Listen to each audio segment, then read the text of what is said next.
Astagfirullah, astagfirullah, astagfirullah. Ini disebut amalan apa tadi? Zikir.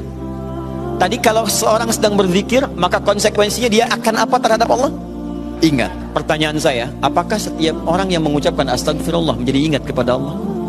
Banyak orang pasca sholat mengatakan astagfirullah, tapi kalimat itu tidak mengingatkan dia dengan Allah. Assalamualaikum warahmatullahi wabarakatuh. Assalamualaikum warahmatullahi wabarakatuh. Astagfirullah, astagfirullah, astagfirullah. Halo? Gimana? Anda salam langsung ngecek status. Lisan Anda astagfirullah, tapi tangan Anda megang handphone.